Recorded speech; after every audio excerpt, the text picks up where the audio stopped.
Why would a car fire look more like a warning than an accident? And why was the only survivor standing beside it as calm as the night itself? The flames clawed up into the Scottish sky, turning the road into an eerie corridor of orange and shadow. Heat warped the air, metal screamed, and the fire moved with a hunger that felt deliberate, almost rehearsed. Yet just a few steps away stood a man who didn't match the chaos around him. No panic, no trembling hands, not even the smell of smoke on his clothes. He watched the burning wreck, his wife still trapped inside, as if he already knew the ending. And in that moment, something shifted. This wasn't a tragedy, it was a performance. And the calm man in the firelight? He wasn't the victim. He was the question no one knew to ask. This was Malcolm Webster, the man who would later claim he'd survived the inferno that killed his wife, Clare Morris. Hello guys, welcome to my channel where interesting stories of true crimes, mysteries, and cold cases are told. Don't forget to like this video, subscribe, share it with your friends, and drop your thoughts in the comment section below. But to understand why Malcolm Webster stood beside a burning car with the composure of a man waiting for his toast to pop, we have to rewind. And like every good villain backstory, this one starts long before the fire, somewhere between a faked illness, a few suspicious fires, and a teenage boy who behaved like he was auditioning for the role of future sociopath number 4. Because Malcolm Webster didn't just wake up one day and think, you know what would really spice up my marriage? Insurance fraud. No, this guy had been training for the Olympics of manipulation since childhood. Malcolm John Webster, born April 18, 1959, seemingly had all the ingredients for a normal life, a detective father, a nurse mother, and a comfortable London upbringing. But behind the respectable facade was a kid who discovered early that it's easier to pretend to faint than actually hand in homework. Honestly, same. But most of us grew out of it, not Malcolm. He upgraded from fake collapses to starting fires, earning himself the nickname Pyro. Cute if you're a dragon, less cute if you're a future murderer. And then came the teenage years, when he began telling people he had cancer. Because nothing says healthy emotional development like manufacturing terminal illness for fun and sympathy. Dark thought of the moment. If Malcolm ever wrote a self-help book, it would probably be titled Manipulation: Why Walk When Someone Else Can Carry You. But what no one expected was how far he'd eventually take it. Because soon, people would actually start dying near Malcolm. And not in the coincidence way, more in the statistically impossible unless you're doing something deeply shady way. In 1989, at 30 years old, Malcolm began working at a hospital in Abu Dhabi on the children's ward. Now most of us hear children's ward and think compassion, care, maybe a teddy bear donation. Malcolm? 3 children under 6 died under his watch within 6 months. 3 in 6 months. Age 6 and under, that is not a coincidence. That is a horror movie with a medical license. Colleagues suspected he was injecting insulin into himself for practice and into the children for, well, let's file that under, he definitely shouldn't be around humans. There was never enough evidence to charge him, though rumor has it Daddy Detective Superintendent swooped in like a disappointed Batman to extract him before things got legally inconvenient. Malcolm left the UAE untouched, uncharged, unupset. But what he learned there, let's just say it would reappear later. Tragically, fatally, and intentionally, because when Malcolm returned to the UK, fate, or poor judgment, would introduce him to Clare Morris. And the moment Clare fell in love with him was the moment her countdown silently began. But what no one expected was how fast Clare's dream marriage would start to feel less like a fairy tale and more like an 8-month countdown timer set by a man who treated human lives the way most people treat spare batteries. Convenient, replaceable, and easy to misplace. Because Malcolm Webster wasn't just a husband. He was an insurance policy enthusiast with homicidal hobbies. And Clare? She was about to discover she married a man who brought danger the same way most people bring potato salad. Everywhere, and without being asked. When Malcolm met Clare Morris at the Aberdeen Royal Infirmary in 1991, he wore the mask he'd perfected. Charming, cheeky, roguish. The kind of guy who seems like he'd steal your heart, and then your wallet, and then maybe stage a fire on your car for good measure. Clare's brother Peter liked him. Her friend Leslie thought he seemed pleasant. Her mother? She took one look and went, no, absolutely not. Return to sender. Always trust the mother. That's not a rule, it's survival instinct. But Clare was smitten. And perhaps in her defense, when a man claims he's loving, supportive, and not secretly plotting your untimely demise, most people take that at face value. Red flags don't come with instruction manuals. And Malcolm played the devoted husband well, too well. Like overachieving sociopath in a drama series trying to win an Emmy, well. But soon after the wedding in September 1993, Claire's health spiraled so quickly it made doctors scratch their heads and Malcolm rub his hands together like a man checking the stock market. She became exhausted, confused, barely able to stay awake, and entirely dependent on Malcolm. It was almost as if someone, I don't know, was drugging her? Which of course he was, with temazepam. The man basically microdosed his wife into a coma. Meanwhile, he staged a practice crash by driving into a ditch weeks before the real attack. When you rehearse killing your wife, maybe marriage isn't your calling. Try knitting or bird watching, anything else. Then came the night of May 27, 1994. A remote road, a drugged wife, a husband with insurance policies worth about $200,000. A car positioned carefully beside a tree, not crashed, but placed. Honestly, it was less accident and more discount theater production of murder for profit. Malcolm lit the fire and walked away. An off-duty police officer stopped to help, but every time he asked Malcolm if someone else was in the car, Malcolm repeated a firm, "Nope, just me." If suspicious denial were an Olympic sport, Malcolm would have taken gold.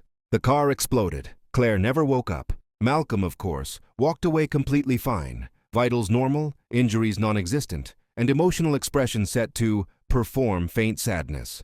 He even wore a neck brace at the funeral. Clare Morris held Malcolm's hand, both men sobbing, though only one of them deserved to cry. Peter later said Malcolm squeezed his hand, probably to make sure his performance looked convincing. If evil had a handshake, that was it. But what Malcolm didn't know was that tiny pieces of the truth had already begun slipping through the cracks. Pills on the table, missing skid marks, a firefighter whispering, "This is a bit hooky." And soon, someone would start connecting the dots he thought he'd erased. But Malcolm Webster wasn't finished. Because for a man like him, the end of one life was simply the clearing of a financial ledger and the beginning of his hunt for the next woman who didn't yet know she was standing on a trapdoor. After Claire's death was ruled an accident, Malcolm walked away with more than $200,000 in insurance money. 6 months later, it was all gone, evaporated into yachts, cars, and gifts for women he was already courting. Most people spend years building a life. Malcolm burned through 1.5 a year, like money had the same lifespan as his relationships, painfully short and suspiciously convenient. But the truly chilling part? Malcolm didn't slow down. He didn't grieve, he didn't reflect. He simply moved on. The same way a wildfire moves on from a forest, not because it must, but because there's always more to consume. In 1996, he met Felicity Drum, an oncology nurse from New Zealand. Felicity saw a charming man who seemed attentive, intelligent, emotionally present. People like Malcolm are masters of imitation. They know precisely what empathy looks like, even if they have no idea how it feels. They married in April 1997. Within hours of their honeymoon beginning, Malcolm made Felicity a cup of tea. Hours later, she slipped into unconsciousness for 36 hours. Most newlyweds spend their first night talking about the future. Felicity's first night was spent in a chemically induced blackout. Well, if love is blind, Malcolm ensured it was unconscious as well. The drugging continued throughout their marriage. Throughout her pregnancy, Felicity's food tasted bitter. She experienced dizziness, double vision, confusion. Her blood tests showed liver abnormalities, yet Malcolm always had a calm explanation, delivered with the confidence of a man who knows no one would suspect a husband, especially not one who looked so convincingly concerned. But then there were the fires. 3 separate house fires, 3 different locations, one common denominator. Arson wasn't Malcolm's hobby. It was his insurance strategy, his cleanup method, his language. Fire was the tool he trusted when lies weren't enough. And Felicity had no idea she was married to a man who treated flames the way some people treat air fresheners, useful, cleansing, and available in bulk. Malcolm added his name to Felicity's bank account. Nearly all of her savings vanished, around $80,000. He claimed cancer. He claimed heart problems. He claimed anything that made him look fragile enough to protect. Fragile men don't take out 9 life insurance policies on their wives. Fragile men don't forge signatures. Fragile men don't stage car crashes. But Malcolm wasn't fragile. He was calculating. On February 12, 1999, Malcolm accelerated Felicity's Honda toward a power pole at 60 mph. He claimed the steering failed. Felicity grabbed the wheel and found it worked perfectly. Malcolm's act fell apart faster than his fictional heart conditions. When the car landed in a ditch, he jumped out and opened the boot, where Felicity later discovered petrol, wood, and newspapers. He screamed at her to stay in the car. Well, When someone insists you remain inside a wrecked car surrounded by accelerants, it's rarely because they want you safe. Felicity escaped. She went to the bank. Malcolm feigned a heart attack, long enough to drain the joint account. A week later, they drove into a rural forest. Felicity drank from her water bottle. She woke in the passenger seat to her phone ringing, a phone call that interrupted Malcolm's plan. When he returned to the car and saw her awake, he didn't ask if she was okay. He asked why she was conscious. Felicity went to the police. Hair tests confirmed she had been drugged for months. But by then, Malcolm Webster was already gone, and he wasn't fleeing because he feared capture. He was fleeing because he had already chosen his next target. But what no one expected was that Malcolm Webster's escape from New Zealand wasn't the end of his trail. It was simply another reset, another moment where he wiped the slate clean, rewrote his identity, and prepared to step into a new life, with a new woman who had no idea she was inviting a storm into her home. Because for Malcolm, every country was an opportunity. Every woman was an investment. Every relationship was a crime scene with a waiting period.